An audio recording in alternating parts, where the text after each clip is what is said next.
નમસ્કાર, આપ જોઈ રહ્યા છો સંદેશ ન્યૂઝ. હું છું પ્રીતિ. મહીસાગરમાં એક નશાખોર શિક્ષકનું કારસ્તાન સામે આવ્યું છે. આ દારૂડિયા શિક્ષકે કારથી બાઇક ચાલકને ટક્કર મારી હતી અને ટક્કર માર્યા બાદ તેણે કાર ઊભી ન રાખી, પરંતુ બાઇક ચાલકને અડફેટે લઈ 5 કિલોમીટર સુધી ઢસડ્યો હતો. બાઇક ચાલક બોનટ પર હોવા છતાં કાર ઊભી ન રાખી. મોડાસા લુણાવાડા રોડ પર આ ઘટના ઘટી હતી. કાર ચાલક શિક્ષક મહેશ પટેલ નશામાં ચિક્કાર હતો. કારમાંથી એક દારૂની બોટલ પણ મળી આવી છે. બાઇક ચાલકને ઈજા પહોંચતા સારવાર માટે ખસેડવામાં આવ્યો છે. આપને દ્રશ્યો બતાવી રહ્યા છીએ કે આગળ બોનેટ પર આ શિક્ષક છે.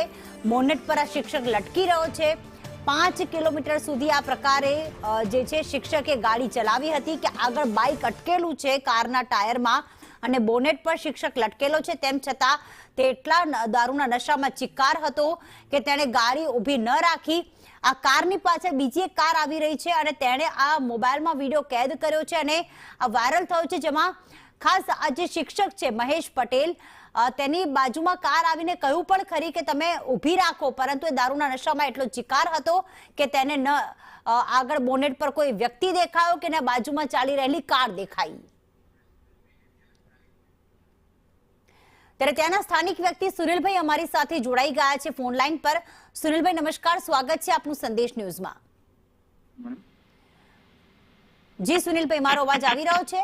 હા, આવી રહ્યો છે. સુનિલભાઈ, આ ઘટના આપે નિહાળી હતી, કઈ રીતે આખી ઘટના બની, શું કહેવું છે આપનું? ઘટના મેડમ એવું હતું કે ગઈકાલે સાંજે મનીષ પટેલ અને મેહુલ પટેલ બંને ભાઈઓ ગાડીમાં સાથે જ જઈ રહ્યા હતા.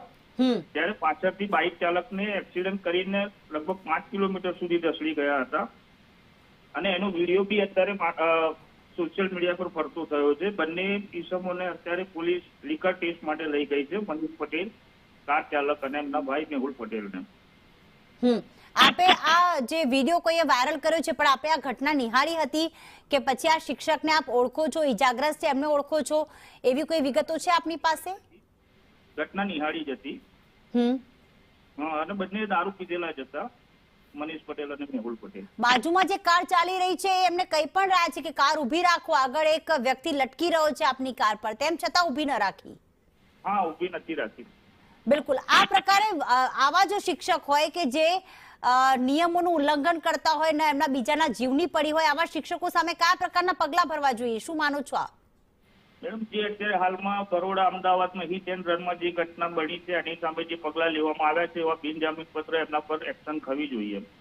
જી આભાર સુનિલભાઈ અમારી સાથે જોડાવા બદલ. લોકોમાં રોષ સ્વાભાવિક છે, કારણ કે આ શિક્ષક વિદ્યાર્થીઓને કયા પાઠ ભણાવતો હશે, કારણ કે પોતે પહેલા પાઠ ભણે, પોતે પહેલા શિક્ષા લઈને આવે, કારણ કે એક તો દારૂના નશામાં તે ગાડી ડ્રાઈવ કરી રહ્યો છે, ઉપરથી આગળવાળા જે બાઇક ચાલકને અડફેટે લીધો, તેના જીવના જોખમ ઊભું કર્યું અને સાથે સાથે ચલો સદનસીબે બાઇક ચાલકનો જીવ બચી ગયો છે, કારણ કે બોનેટ પર 5 કિલોમીટર સુધી ઢસડ્યો હોય, પરંતુ તેને ગાડીની સ્પીડ ઓછી નથી કરી, ના ઊભી રાખી છે, બીજાના જીવની કોઈ જ કિંમત ન હોય.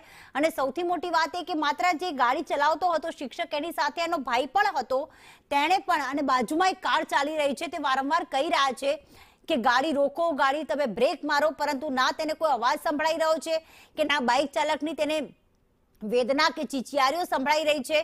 અત્યારે આપ જોઈ રહ્યા છો કે બાઇક તો છે જ, પરંતુ સાથે સાથે બાઇક ચાલક એ બોનેટ પર ઢસડી રહ્યો છે. કારમાંથી દારૂની બોટલ પણ મળી આવી છે અને હાલમાં બંને ભાઈઓની ધરપકડ કરી લેવામાં આવી છે.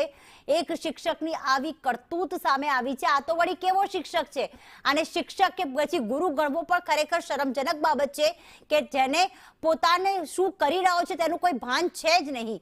આવા દારૂડિયાઓથી ગુજરાતને ક્યારે છુટકારો મળશે? કારણ કે આવા અનેક આવા દારૂડિયા છે કે જે દારૂ પીને, કારણ કે ગુજરાતમાં દારૂબંધી છે તેમ છતાં દારૂ પીવે છે અને ત્યારબાદ જાણે કાયદાનો કોઈ ડર જ ન હોય, લોકોના જીવની કોઈ પડી જ ન હોય તે રીતે આ રીતે રસ્તા પર નીકળી પડે છે, વાહન ચલાવે છે, કાર હંકારે છે. નશામાં આ ધૂત શિક્ષક છે, આખરે દારૂ તેની પાસે આવ્યો ક્યાંથી તે પણ તપાસનો વિષય છે. અને ખાસ જે અમારા સાથે સ્થાનિક જોડાયા તેમણે એ જ વાત કહી કે શિક્ષક છે તો શું થઈ ગયું, શિક્ષકે કાયદો તોડ્યો છે, ભલે કોઈ આમાં માત્ર બાઇક ચાલકની ઈજાગ્રસ્ત થઈ છે, પરંતુ હિટ એન્ડ રન જેવી કલમ એના પર ઉમેરવી જોઈએ અને તેને બિનજામીન પાત્ર જાહેર કરીને તેની પર ગુનો દાખલ કરવો જોઈએ, કારણ કે આમાં બાઇક ચાલકનો જીવ જઈ શકતો હતો.